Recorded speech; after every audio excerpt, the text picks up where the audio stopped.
আমিন তার কালাম শরীফে একটা সূরা রহমানের মধ্যে বলেছেন, অনেকবার বলেছেন যে ভাবিয়া ইয়ালাই রব্বিকুমা তুকাজ্জিবান।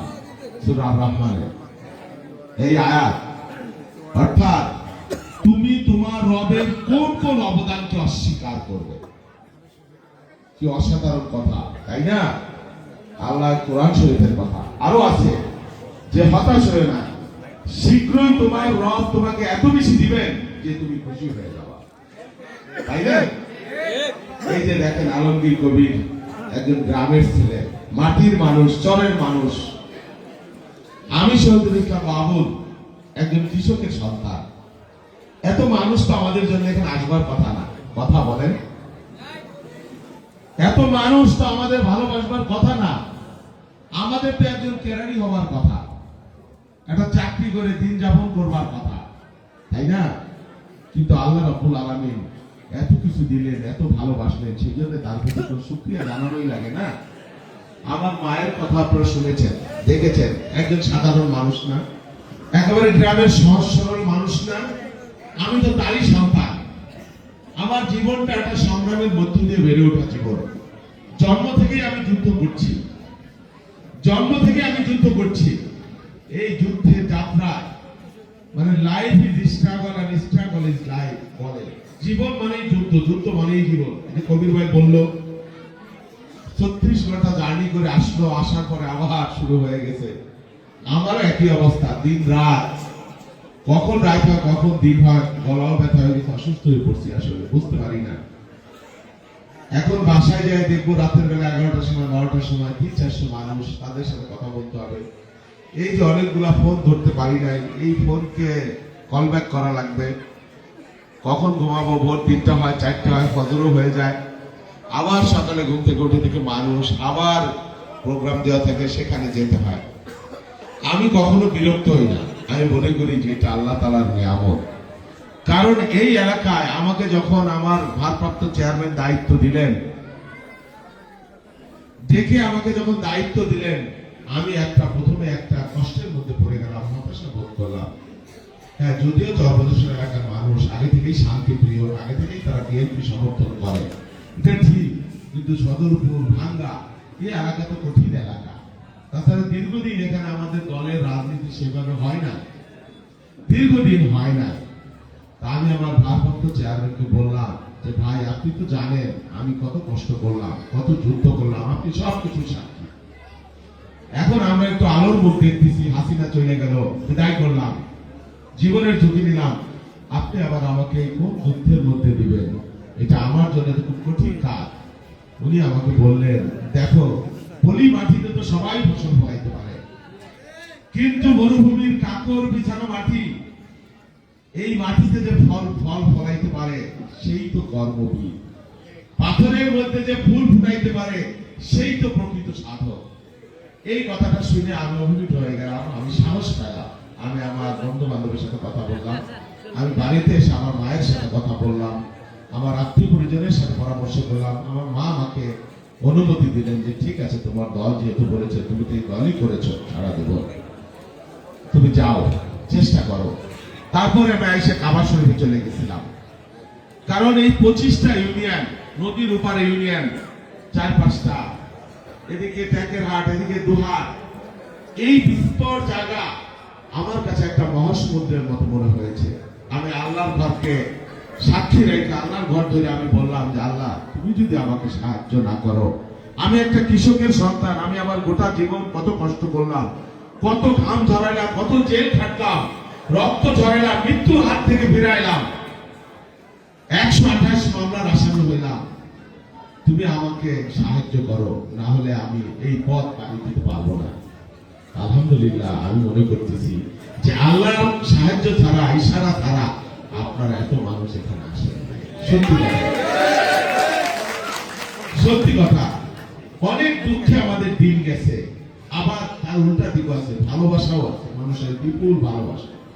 দুঃখ হলে আলমগীর কবির আমাদের সহযাত্রী ছিলেন বিগত 17 বছরের সংগ্রামে। তিনি প্রবাসে থেকেছেন ঠিকই, কিন্তু যখনই তার সাথে দুঃখের কথা বলতাম, নেতাকর্মীদের কষ্টের কথা শেয়ার করতাম, অবলীলায় কখনো মুখ কালা করেন নাই। সত্যি কথা, এই কথা স্বীকার করতেই হবে যে কোনদিন মুখ কালা করেন নাই আমাদের কর্মীর বিপদে। আমি ব্যক্তিগতভাবে নিজেও একজন কর্মী বান্ধব মানুষ। আমার কর্মীর বিপদে প্রয়োজনে আমার জীবনের সবটুকু সব সঞ্চয় বিতরণ করে ফেলতে পারলেও আমি খুশি। আমার বন্ধুরা যখন বিদেশে বেড়াইতে যায় স্ত্রী পুত্র নিয়ে সন্তানদের নিয়ে, আমি তখন সেই টাকাটা আমার দলের কাজে আমার কর্মীর বিপদে যদি আমি ব্যয় করতে পারি আমি শান্তি পাই। সত্যিকার এটা নিয়ে আমার পরিবারের কোনো অভিযোগ নাই। আন্দোলনের সময় আমার মাকে দেখলেন, সহজ সরল মা, ঢাকায় যায় থাকতে পারে না, গ্রামের বাড়িতেই থাকে, তার স্বামীর ভিটাতে তারা কিছু থাকতে পারে না। তো আমার মাকে প্রায়ই পুলিশ আসতো বাড়িতে, ওয়ারেন্ট আসতো ঢাকা থেকে। আমার তো দিনের পর দিন এমন গেছে সূর্যের আলো দেখিনি অনেকদিন, আমার মায়ের সাথে আমার যোগাযোগ নাই।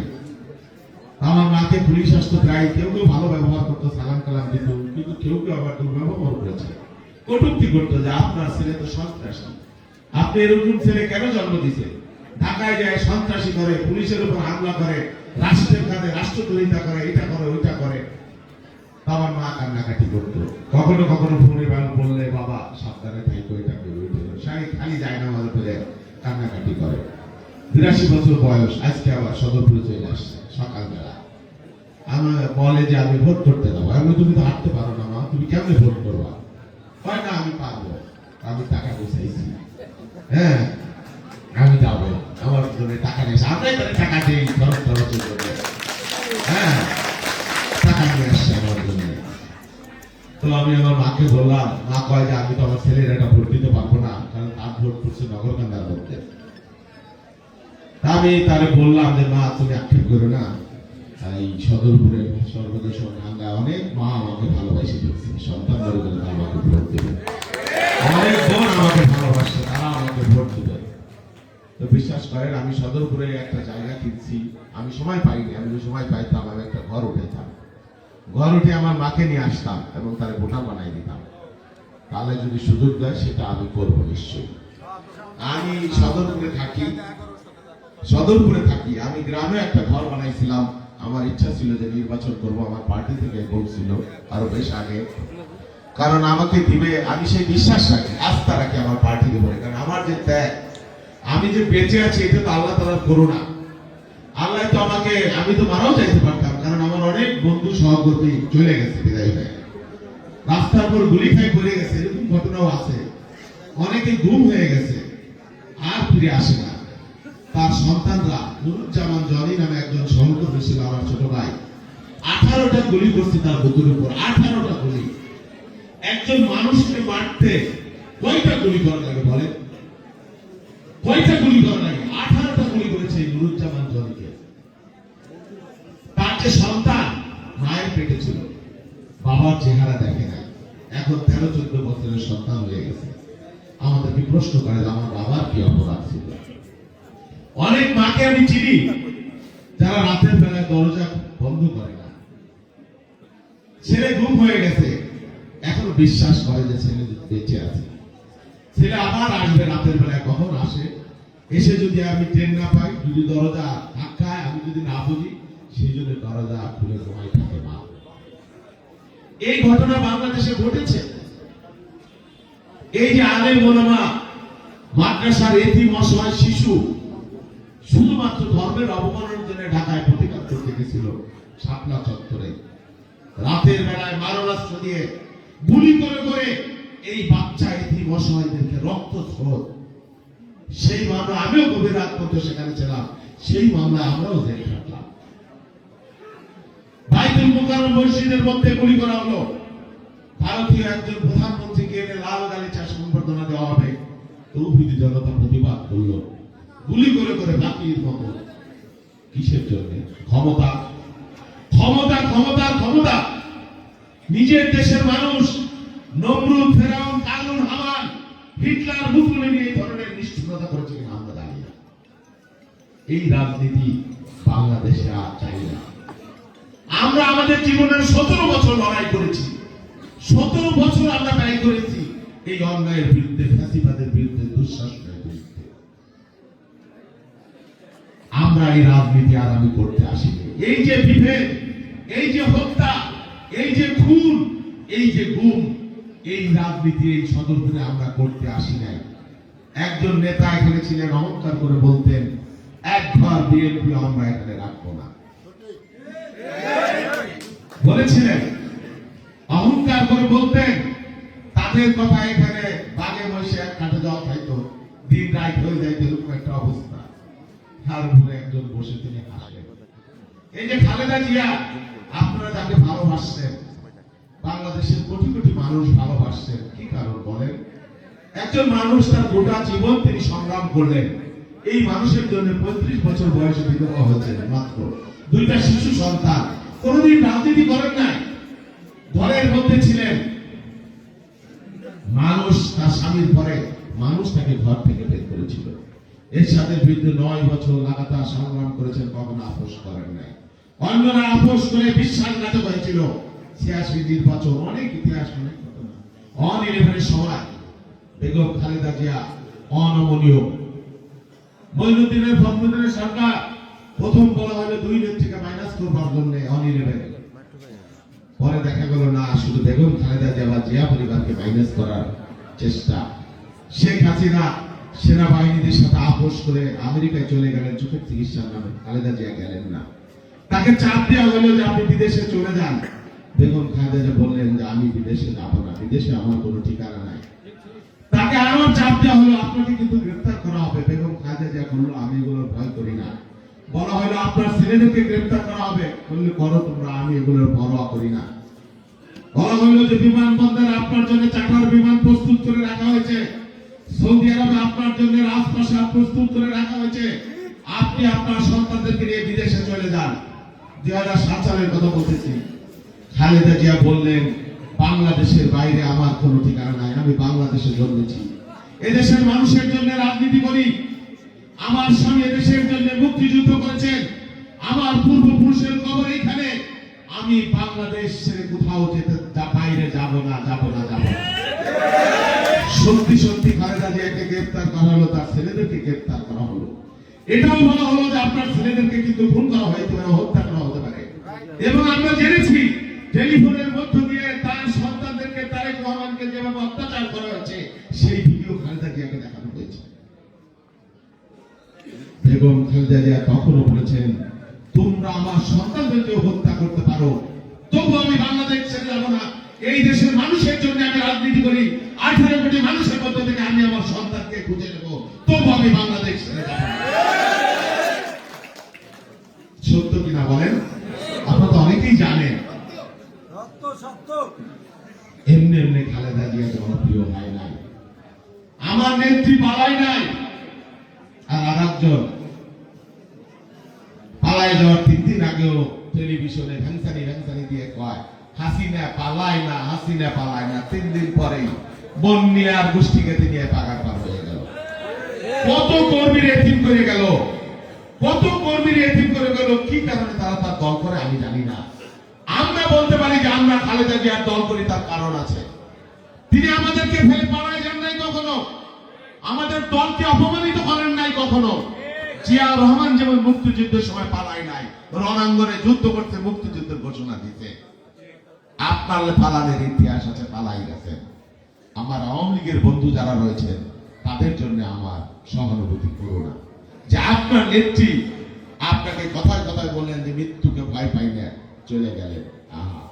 তো যাই হোক, আমরা যে কথা বলতেছিলাম যে রাজনীতি হইতে হবে মানুষের জন্য, রাজনীতি হতে হবে মানুষকে নিয়ে, রাজনীতি হতে হবে মানুষের কল্যাণে। একজন খালেদা জিয়া তার গোটা জীবন, এইবারও এই যে 17 বছর খালেদা জিয়াকে একটা মিথ্যা মামলায় 7 বছর জেল কাটানো হলো। হাসিনা কথায় কথায় বলতেন এতিমের টাকা চুরি করে খাইছে খালেদা জিয়া। কি নিষ্ঠুর কথা বলেন।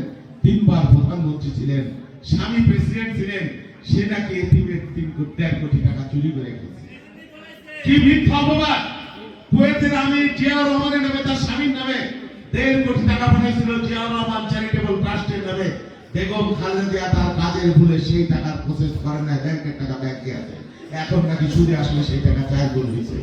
অথচ কথায় কথায় বলেন এতিমের টাকা খালেদা জিয়া চুরি করে খেয়েছে। নিষ্ঠুর অপবাদ বলেন। জজ কোর্ট তার 5 বছর সাজা দিয়ে দিল। 5 বছর সবাই জামিন পায়, বয়স্ক মানুষ আইনের ধারায় অবশ্যই বেগম খালেদা জিয়া জামিনের হকদার, তাকে দেওয়া হলো না জামিন। আমরা হাইকোর্টে গেলাম, হাইকোর্টে আপিল করলাম। মানুষ আপিল কেন করে? সাদা মাপের জন্যই তো, সাদা কুমারের জন্যই তো। আজ দুনিয়া 3 বছর হাইকোর্ট সাদা বানাই দিল আবার আমাকে আপিলে। কি বলবো, হাসবো না কাঁদবো? কোথায় আইন, কোথায় বিচার? সেজন্যই বলে বিচারপতি তোমার বিচার করবে যারা। আজ জেগেছে সেই জনতা। হাসিনা যখন পালাইছে, একা পালাইছে, 300 এমপি তার লগে পালাই গেছে, বাইতুল মুকাররমের ইমাম পালাই গেছে, হাইকোর্টের বিচারপতি এখন তো পালাই গেছে। একটা নদীর ঘটনা দুনিয়ার ইতিহাসে। এই যে শেখ সাহেবের পরিবার, একটা সাউপুরা যদি বাংলাদেশে কোন তাস্তো খালাতো মামাতো ঘিরে তো এগুলো যদি ফিতে পান তাহলে রাজনীতি করুক না। হ্যাঁ, এইরকম পালানির ইতিহাস আছে। কি অন্যায় করলেন, কি এমন অপরাধ করেছেন? আল্লাহ বলছে কুলিল্লাহুম্মা মালিকাল মুলকি তুল মুলকা মান তাশা ওয়া তানজিউল মুলকা মিম্মান তাশা ওয়া তুইজ্জু মান তাশা ওয়া তুজিল্লু মান তাশা বিয়াদিকাল খায়র। আর নিউটনের দ্বিতীয় সূত্রে আছে, মানে অর্থকে বলে নেই যে হে রব, তিনি সর্বশক্তিমান, তিনি যাকে ইচ্ছা ইজ্জত দান করেন, সম্মান দান করেন, যাকে ইচ্ছা অপমানে পতিত করেন। আর দিনকে তিনি রাত করেন, রাতকে তিনি দিন করতে পারেন। তিনি জীবিতকে মৃত করতে পারেন, মৃতের মধ্যে তিনি প্রাণ দান করতে পারেন। তাহার হাতেই সর্বাধিক কল্যাণ। আর নিউটনের সূত্র, every action has equal and opposite reaction. প্রত্যেক ক্রিয়ার সমান এবং বিপরীত প্রতিক্রিয়া আছে। যারা সায়েন্সের ছাত্র তারা বলবে যে আপনি যেই কাজ করবেন আপনি তার ফল পাবেন। আপনি যদি দেয়ালের মধ্যে একটা ঘুষি দেন, দেওয়াল আপনাকে কত বিখ্যাত করে দেবে। ইহজগতে পাবেন, পরজগতে পাবেন। কিভাবে পাবেন? গান্ধারী নামে একজন হিন্দু সনাতনদের রাজা ছিল, দেবতা গান্ধারী। একটা যুদ্ধে তার 5টা সন্তান মারা গেছে। গান্ধারী ঈশ্বরকে বলতেছে যে ঈশ্বর, আমাকে এত বড় শাস্তি তুমি কেন দিলা? আমি তো এমন কোনো অপরাধ করি নাই। ঈশ্বর বলতেছেন তুমি করেছো। বল কি অপরাধ করলাম যে আমার 5টা সন্তান তুমি নিয়ে গেলে একটা যুদ্ধে? বলে তুমি ছোটবেলায় অনেকগুলো প্রজাপতি মেরেছিলে, মেরে গলায় ঝুলেছে। বলে এটা তো আমি খেলার ছলে করেছি ঈশ্বর। আমিও খেলার ছলে তোমার 5টা সন্তানকে নিয়ে আসছি। ক্রিয়ার প্রতিক্রিয়া ইহকালেও পাবেন, পরকালেও পাবেন। একজন নারী, আমাদের মুসলমান ধর্মে হাদিসে, সহিহ হাদিস বুখারী শরীফে আছে যে একজন পাপিষ্ঠ নারী রাস্তা দিয়ে হেঁটে যাইতেছে। রাস্তার পাশে দেখলো একটা কুকুর, সামনেও কুকুর পিপাসার্ত। কুকুর থেকে এনে তাকে একটু পানি খাওয়াইলো। আল্লাহ বললেন যে আমার সৃষ্টির প্রতি ওর দয়া হইলো, যা তোর জীবনের সমস্ত গুনাহ আমি মাফ করে দিলাম। কুকুরের প্রতি দয়া হলো, আল্লাহর সৃষ্টির প্রতি দয়া হইল, সেই জন্য তার জীবনের সমস্ত গুনাহ আল্লাহ মাফ করে দিল। আর আশরাফুল মাখলুকাত, আমরা মানুষ, মানুষের প্রতি আমাদের দয়া হয় না। আমরা মানুষ করি ক্ষমতার জন্য, আমরা মানুষকে আঘাত করি ক্ষমতার জন্য, আমরা মানুষকে আক্রমণ করি ক্ষমতার জন্য। এই ক্ষমতাই সম্পত্তি কবরে যায় মানুষের। এই সম্পত্তির বাহাদুরি কতক্ষণ থাকে? দুনিয়ার কত মানুষ আছে যারা মৃত্যুর পূর্বে বলে গেল, আহা ভালোবাসা পাইলাম না, ভালোবাসতে পারলাম না। কত মানুষ মহাজন মহাবীর। একজন পেয়েছিলেন খুলাফায়ে রাশিদিন, আর আমাদের প্রিয় নবী হযরত মুহাম্মদ। খুলাফায়ে রাশিদিন হযরত ওমর রাদিয়াল্লাহু সাইয়েদনা ওমর অর্ধেক পৃথিবীর বাদশা ছিলেন। কাজী নজরুল ইসলাম বলেছেন যে অর্ধ পৃথিবী করেছে শাসন, ধুলার তপ্তে বসি, খেজুর পাতার প্রাসাদ তোমার বারে বারে গেছে খুশি, সাইমন ঝরে পড়েছে কুটির, তুমি পরলোকে নিয়ে উঠতে যারা পড়েছে তারা, তুমি ছিলে খারাপ হয়ে। আর বাচ্চা সিকান্দারের কথা শুনেছেন না কেউ কেউ? ইংরেজিতে তার নাম দ্য গ্রেট আলেকজান্ডার। যেদিকে তাকাই তো জয় করে ফেলত। অর্ধেক পৃথিবী তারও করায়ত্ত ছিল। ভারতবর্ষে আসছিলেন, দখল করে ফেললেন। ফেরত যাওয়ার সময় পাকিস্তানের সীমান্তে হিন্দু কুশ পর্বতের নিচে ভারতের মশাইকে কামড়াইলো, ম্যালেরিয়া শুরু হয়ে গেছে। জ্বর আর জ্বর, 105 ডিগ্রি 6 ডিগ্রি, তার জ্বর আর ভালো হয় না। পৃথিবী বিখ্যাত শুরু, আমি শেষ করে দেবো, বেশি হয়ে গেল না। হ্যাঁ? পৃথিবী বিখ্যাত সমস্ত ডাক্তার কবিরাজ আলেকজান্ডারের যুদ্ধের বহরে কেউ আর তার জ্বর ভালো করতে পারে না। আলেকজান্ডার বুঝে গেছে মালিকুল মউত এসে গেছে। তখন তার সমস্ত ডাক্তারদের বললেন যে তোমরা তো আমাকে বাঁচাইতে পারবে না, কারণ কুল্লু নাফসিন যায়কাতুল মউত, প্রত্যেক প্রাণীকে মৃত্যুর স্বাদ গ্রহণ করতে হয়। সূরা আন-নিসার ৭৮ নম্বর আয়াতে ভার্স নম্বর ৭ বলা হয়েছে যে তুমি যেখানেই থাকো এবং তুমি সুরক্ষিত দুর্গের মধ্যে যদি থাকো, মৃত্যু তোমাকে পাকড়াও করে নিয়ে আসবে। আলেকজান্ডারের মউত এসে গেছে। অর্ধেক পৃথিবীর সম্রাট আলেকজান্ডার তার জেনারেলদের ডাকছে, ডাক্তারদের ডাকছে যে আমাকে যেহেতু আর বাঁচাইতে পারতেছো না, আমার রাজনায় যেহেতু এসে গেল, তাহলে আমার 3টি ওসিয়ত তোমাদের কাছে আমি রেখে যাই। কি ওসিয়ত? বলতেছে যে আমার মৃত্যুর পরে শুধুমাত্র আমার এই ডাক্তাররা আমার কফিন সহজে বহন করবে, আর কেউ না। আর আমার হাতটা শূন্য রেখে দেবা, কফিনের বাইরে রেখে দেবা। আর ভারতবর্ষের যত সম্পদ আমি আনলাম সব আমার এই শবযাত্রায় আমার পায়ের নিচে বিছিয়ে দাও। এর মধ্যে দিয়ে দুনিয়ার মানুষের কাছে 3টা শিক্ষা আমি রেখে যাব। প্রথম কথা, যে মৃত্যু যখন আসে তখন পৃথিবীর কোনো ডাক্তার নাই, কোনো চিকিৎসক নাই, কারো ক্ষমতা নাই যে এই মৃত্যু ঠেকায় রাখে। সেই জন্য ডাক্তাররাই আমার কফিন বহন করবে। এটা একটা নজির, এটা একটা শিক্ষা। আর দ্বিতীয় কথা, মানুষ দেখবে, তামাম জাহানের মানুষ দেখুক যে দুনিয়ার মালিক আলেকজান্ডার বাদশা সিকান্দার শূন্য হাতে পৃথিবী থেকে বিদায় নিয়ে চলে যাইতেছে। আর এই যে সম্পদ সম্পদ আর সম্পদ, এই সম্পদ পায়ের নিচে বিছিয়ে দেওয়া মানে এই মৃত্যুর সাথে এই সম্পদ একেবারে ম্লান, তুচ্ছ, নটহীন, কোন মূল্য নাই। সেই জন্য পায়ের নিচে বিছিয়ে দাও। কি অভাবনীয় শিক্ষা বলেন, সত্য কিনা? আরেকজন ছিলেন আলেকজান্ডার, আরেকজন ছিলেন স্টিভ জবস। এই যে অ্যাপল ফোন না, এর ফাউন্ডার 54 বছর বয়সে মৃত্যুবরণ করলো। 4র্থ স্টেজের ক্যান্সার, কেউ টের পাইল না। ডাক্তাররা হাহাকার করতেছে, বলে গেল। মৃত্যুর আগে হাসপাতালের নীল আলোগুলোর দিকে, জীবন রক্ষাকারী মেশিন সেদিকে তাকায়, তার ভেতর হাহাকার করে। স্টিভ জবস যখন মারা যায়, তার অ্যাকাউন্টে, অ্যাপলের অ্যাকাউন্টে যত টাকা বাংলাদেশের বাজেটের অর্ধেক প্রায়, এত টাকা। সে বলতেছে, আহা, এই যে আমার নিযুক্ত কত কর্মচারী আমাকে মিলিয়ন মিলিয়ন টাকা আয় করে দিতেছে। আমার যে চার্টার বিমান, এই বিমান তো দুনিয়ার এক জায়গা থেকে আরেক জায়গায় আমার নিয়ে যেতে পারে মুহূর্তের মধ্যেই। আমার বাড়ি গাড়ি, আমার সাম্রাজ্য আমাকে এক জায়গা থেকে আরেক জায়গায় নিয়ে যেতে পারে, কিন্তু দুনিয়াতে একজন মানুষ নাই যে আমার এই রোগ জগৎটাকে ধারণ করতে পারে। সারা জীবন শুধু অর্থের ভিতরে ঢুকলাম, টাকার ভিতরে ঢুকলাম, কি লাভ হলো? এখন আমি কেবলই ভাবি, যদি আমি আরেকটা জীবন পাইতাম, তাহলে আমি এত টাকার পিছনে না ঘুরে আমি আমার স্বজনদেরকে, আমার বন্ধুদেরকে আরো বেশি ভালোবাসতাম। আলেমরা বলেন যে দুনিয়ার যে সম্পদ, এগুলো কোনো কাজে লাগে না মৃত্যুর পরে মানুষের জন্য, কিচ্ছু কাজে লাগে না। শুধু মানুষের যে ভালোবাসা, তার কর্ম, তার যে সাদকায়ে জারিয়া, এইগুলো ছাড়া মানুষের আর কোনো কিছু কাজে লাগে না, কোনো মূল্য নাই। তাহলে মানুষ যেহেতু বাঁচতে পারবো না, তাহলে কি কারণে জীবনে ফেতনা ফেতা, অহংকার, হিংসা, বিদ্বেষ, চরিত্র আনন, লুণ্ঠন, হত্যা, খুন, এই রাজনীতি আমরা করবো বলেন? আমি আমার জীবন দিয়ে এই রাজনীতিকে প্রতিহত, আমার চরিত্রে আপনাদের কাছে আপনারা আমাকে ভোট দিবেন, দিতে চান, অনেকেই বলেছেন। আমি শুধু একটা কথা বলবো, যে আমাকে না জেনে আপনারা আমাকে ভোট দিয়েন না, দয়া করে। আমার চরিত্রের মধ্যে যদি হিংসা খুঁজে পান, আমি যদি একজন বেয়াদব, উদ্ধত, উচ্ছৃঙ্খল মানুষ হই, চাঁদাবাজ, ধান্দাবাজ, কেউ যদি বলে আপনি এখান থেকে ফরিদপুর শহরে যান, অনেক ছেলে পাবেন, আমার ভাই ব্রাদার, ছোট ভাই, আমার হাতে তৈরি অনেককে পাবেন, আপনার পাশে দাঁড়াবে। যদি আপনি বিপদে পড়েন, যদি বলেন শহীদুল ইসলাম বাবুল আমার মানুষ, আমার নেতা, আমার ভাই।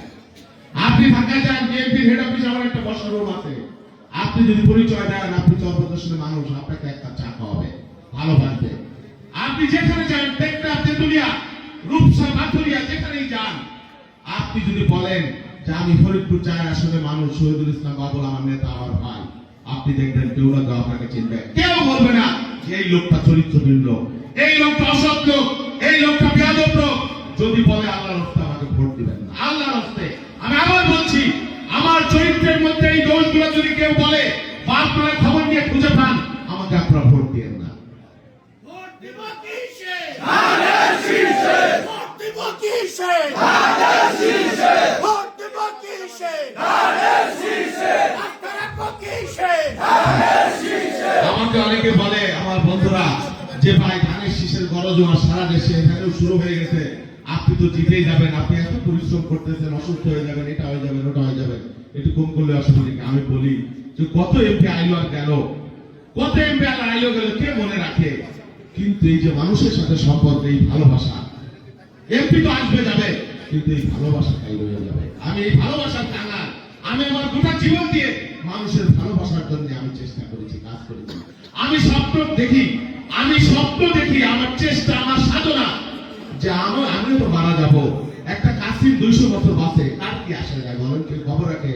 আর এই যে খালেদা জিয়া কত বছর বেঁচেছে? আমরা যতদূর বাঁচি, যে কয়দিনই বাঁচি, যত বছর বাঁচি, ইংরেজিতে একটা কথা আছে যে উই লিভ ইন ডিডস। আমরা আমাদের কাজের মধ্য দিয়ে বেঁচে থাকি, বয়স দিয়ে না। আপনার অল্প বয়সে যদি আপনি একটা আলোর সরকারি, সুকান্ত নামে একজন কবি ছিল, 22 বছর বয়স, সুকান্ত ভট্টাচার্য, কি অসাধারণ কবিতা লিখে গেছে, আমরা পড়ি, তাকে স্মরণ করি, মনে করি, তাই না? প্রতিদিন কত মানুষ মারা যায়, কে কার খবর রাখে? আমি তো আর খালেদা জিয়া হইতে পারবো না, সুকান্ত ভট্টাচার্য হইতে পারবো না, তবে আমি স্বপ্ন দেখি যে আমি যখন মারা যাব, আমার যেদিন জানাজা হবে, এই এলাকার মানুষ যাতে আফসোস করে, এক ফোঁটা চোখের পানি ফেলে যে না, এই মানুষটা আমার ভালোর জন্যই তো আসছে, আমাদের গায়ে করছে, আমাদের গলত করছে। তো সেটাই আমার লক্ষ্য। এমপি হলে আমি আকাশে উঠে যাবো না, আমি যে সম্মান পাই, এই সম্মান তো আমার বাবার কথা না। দুনিয়ার যেখানে যাই, বাংলাদেশি যেখানেই গেছি, যেখানে আমি দুনিয়ার 24-25টা দেশে গেছি, যেখানে বাংলাদেশি আছে, বিশ্বাস করেন আমি আমার পকেট থেকে 1 টাকা খরচ করতে পারি না, $100 খরচ করতে পারি নাই। করোনার মধ্যে যখন মানুষ বাপের বিরুদ্ধে রেখে পালাই যায়, তখন আমার হাসপাতালের মধ্যে জায়গা হয় না, হাসপাতালের মধ্যে জায়গা হয় না। কত মানুষ বলেছে ভাই আপনার জন্য রোজা রাখছি, আপনার জন্য নফল নামাজ পড়ছি, এর চাইতে কি আর পাওয়ার আছে আমার বলেন? আমি তো সাধারণ মানুষ, আমি তো কৃষকের সন্তান। এই যে মানুষের ভালোবাসা, এই ঋণ কিভাবে আমি শোধ করবো, এই চিন্তা করলে আমার খুব হয় না। তবে আমি বলতে চাই একটা কথা দিলাম যে আমি আমৃত্যু আপনাদের একজন খেদমতগার হয়ে থাকবার চাই, একজন খেদমতগার হিসেবে থাকতে চাই। আপনারা যদি আমাকে ভালোবাসেন, আপনারা যদি আমাকে সাহায্য করেন, আপনারা যদি আমাকে পাশে থাকেন, প্রত্যেকেই যদি একজন শহীদুল ইসলাম বাবুলের ভূমিকা পালন করেন, ইনশাআল্লাহ আমরা বিজয়ী হব। আমরা আপনারা কি আমাকে একটু সাহায্য করবেন, আমার সাথে থাকবেন? সবাই সবাই, এই মহিলারা কি হাত উঠাইছে, নারীরা, তারা মনে হয় আমার সাথে থাকবে না, থাকবে? আলহামদুলিল্লাহ, সবাই হাত উঠাইছে না? আমরা আল্লাহ আল্লাহ রসুলকে সাক্ষী রেখে আমরা শপথ দিলাম, প্রত্যেকে আগামীকাল সকাল থেকে একজন শহীদুল ইসলাম বাবুল হিসেবে আমরা দায়িত্ব নিচ্ছি। ঠিক আছে? ভোট আপনারা 12 তারিখ পর্যন্ত আমাকে সময় দিবেন, মাত্র 12 তারিখ এখন থেকে, এবং 12 তারিখ সকাল থেকে সন্ধ্যা, কয় ঘন্টা হয়? 12 ঘন্টা আমাকে সময় দিবেন। আমি আপনাদেরকে 5 বছরে 365 গুণ 5 কত হয়? 1825 দিন আমি আপনাদের জন্য থাকবো। ঘন্টা জীবনে 43,800 ঘন্টা আমি আপনার খেদমতগার। আমার দুয়ার আপনার জন্য উন্মুক্ত, আমার দুয়ার আপনার জন্য উন্মুক্ত। যেই ভালোবাসা আপনারা আমাকে দিয়েছেন, দিচ্ছেন, দিবেন, আমি মনে করি এটা আল্লাহর নিয়ামত হিসেবে আপনারা দিয়েছেন। আমাকে দোয়া করবেন আপনাদের এই ভোট যেন আমি নিয়ামত হিসেবে গ্রহণ করতে পারি, আর আমানত হিসেবে গ্রহণ করতে পারি, আমানত, এবং আমার দ্বারা এই আমানতের খেয়ানত যাতে না হয়, আমার দ্বারা কোনো মুরব্বীর অসম্মান যেন না হয়। আমি সব করে নিতে পারবো এটা বলি না, তবে এতটুকু বলি যে আমার চেষ্টার কোনো ঘাটতি আপনাদের জন্য থাকবে না, ইনশাআল্লাহ ইনশাআল্লাহ। তো অনেক বক্তৃতা দিলাম, অনেক কথা হইলো, ভোট হবে আর আছে 17 দিন 16 দিন। আপনারা একটা কথা মনে রাখবেন, ঘরের মানুষকে যদি আপনারা না বলেন, ভোটের বাক্স কিন্তু অন্ধকার জায়গা, নীরব জায়গা। প্রত্যেকের স্বাধীনতা আছে ভোটের বাক্সে, ভোটের সিদ্ধান্ত তার নেবার। আপনার ভোট নিতে হলে ভালোবাসা দিয়ে নিতে হবে, গায়ে জোর দিয়ে আপনি নিতে পারবেন না, ভয় দিয়ে জয় করতে পারবেন না। প্রত্যেকে এই শহীদুল ইসলাম বাবুল হয়ে বুঝিয়ে সুঝিয়ে ঘরের মানুষকে, প্রতিবেশীকে, আত্মীয়কে বলবেন যে এই কারণে শহীদুল ইসলাম বাবুল আমার ভোটের হকদার। অন্যান্য অনেক প্রার্থী আছে, আমি কারো বিপদ করব না, কারো বিপদ, সবাই যোগ্য প্রার্থী। তবে আপনারা বিবেচনা করবেন যে বিগত দিনে এই যে নির্বাচন এমনি এমনি আকাশ থেকে পড়ে না, এই নির্বাচন অর্জনের জন্য অনেক রক্ত দেওয়া লাগছে, অনেক ঘাম দেওয়া লাগছে, অনেক শ্রম দেওয়া লাগছে। রাতের বেলায় স্বপ্নের মধ্যে মনে হলো এমপি হয়ে যাব, আর সকালে এসে দাঁড়াই গেলাম। হ্যাঁ, মানুষের জন্য, দেশের জন্য কি অবদান রেখেছেন, কতটুকু রাখতে পারবেন, কতটুকু রাজনীতি করেন, কতটুকু মানুষের পাশে ছিলেন, এই বিবেচনা বোধ আপনাদেরও থাকতে হবে, যারা প্রার্থী হয়েছেন তাদেরও থাকতে হবে। আমি মনে করি জামাত ইসলাম একটা দল আছে, তারা সরকারে যাবে বলেন? আমি যদি আপনারা যে ভোট দেন, ইনশাল্লাহ সবাই তো বলতেছে বিএনপি ক্ষমতায় যাবে, তারেক রহমান প্রধানমন্ত্রী হবে। আপনাদের প্রয়োজনে, আপনাদের বিপদে আমি আমার দল যেভাবে ঢাল হিসেবে, উসিলা হিসেবে আপনাদের পাশে থাকতে পারবো, তারা কি সেটা পারবে? আর স্বতন্ত্র সেটা নিজে ইয়ে রাখছি আপনার পাশে কখন থাকবে? সেই জন্য আমি কোনো বিপদ না করে বাস্তব যে বাস্তবতা সেই কথাটা বললাম। আর ওই যে নিক্সন চৌধুরী স্বতন্ত্র আর এই স্বতন্ত্র, এটা কি এক বলেন? হ্যাঁ, এইটা কি এক?